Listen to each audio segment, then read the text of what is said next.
Assalamualaikum warahmatullahi wabarakatuh. Di video kali ini gua mau sharing pengalaman gua di awal tahun 2019 ya, pada saat itu ngebuka bisnis kafe.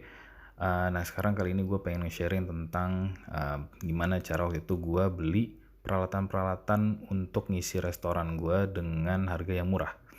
Terutama untuk di kitchennya ya, karena kita tahu sendiri harga peralatan-peralatan di kitchen tuh mahal-mahal gitu ya. Meja stainless aja mungkin harganya jutaan gitu, dan kita butuh banyak peralatan lainnya selain itu gitu ya.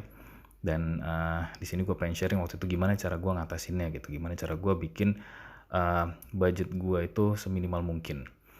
Oke, jadi pertama kali yang gue lakukan pada saat itu sebenarnya adalah gue nyari barang-barang yang second guys. Jadi nggak harus baru sebenarnya ya barang-barang yang kita beli, tapi bisa kita pakai dari barang-barang yang second. Nah, barang second itu cara nyarinya gimana? Waktu itu sih pengalaman gue nyari di OLX, dan gue nyari dengan keyword kayak gini, X cafe atau X restoran atau bekas cafe, bekas restoran ya, seperti itulah ya. Jadi gue cari satu-satu restoran yang mau tutup, cafe yang mau tutup, dan waktu itu gue kontak-kontakin orang-orangnya, apa aja yang mau dijual. Karena ternyata waktu itu banyak nih kafe-kafe yang mau tutup, restoran yang mau tutup, dan mereka ngejual sepaket gitu ya. Ininya, itunya, jadi sepaket, dan itu jauh lebih murah jatuhnya.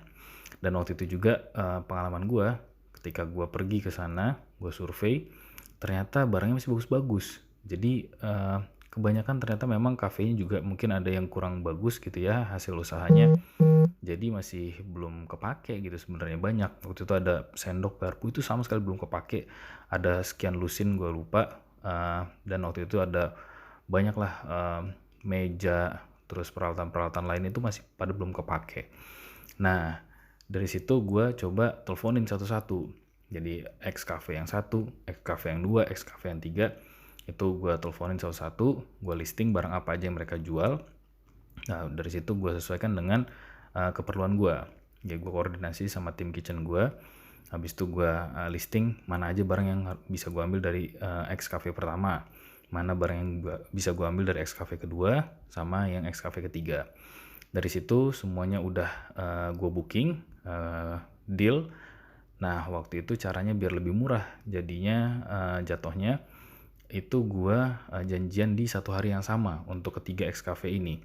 Jadi waktu itu di satu hari gue pesan mobil pickup, gue setir sendiri waktu itu.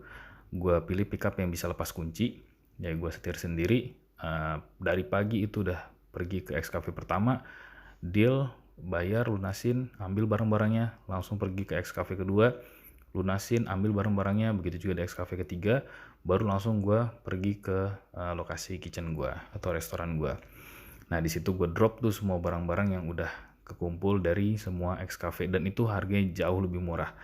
Bisa dibilang ya jauh lah lebih murah lah dengan cara seperti itu. Apalagi dengan dipadukan dengan gue ngambil pakai pickup sendiri gitu ya, pakai yang lepas kunci. Jadi gue nggak ada biaya transport satu persatu, tapi biaya transportnya ya sekaligus semuanya gitu. Nah, setelah gue dapet barang-barang ini dari ketiga X cafe itu, baru gue listing lagi mana nih barang-barang yang memang belum ada dari ketiganya. Baru gue coba cari di Jembatan 5 waktu itu. Gue sama tim gue pergi ke Jembatan 5 keesokan harinya. Lalu dari situ kita coba cari barang-barang yang memang belum kita dapetin di X cafe yang udah kita listing sebelumnya. Tapi dengan begitu harganya bisa jauh lebih murah ya. Jadi budget kita jauh lebih bisa di-press untuk ngisi kitchen. Dan satu lagi guys, kita waktu itu memang nggak kepikiran untuk bikin kitchen yang fancy dulu atau yang bener-bener mewah. Bener-bener kita mementingkan fungsionalitasnya aja. Sementara untuk kemewahan dan lain-lain itu kita kesampingkan lah. Jadi gitu ya.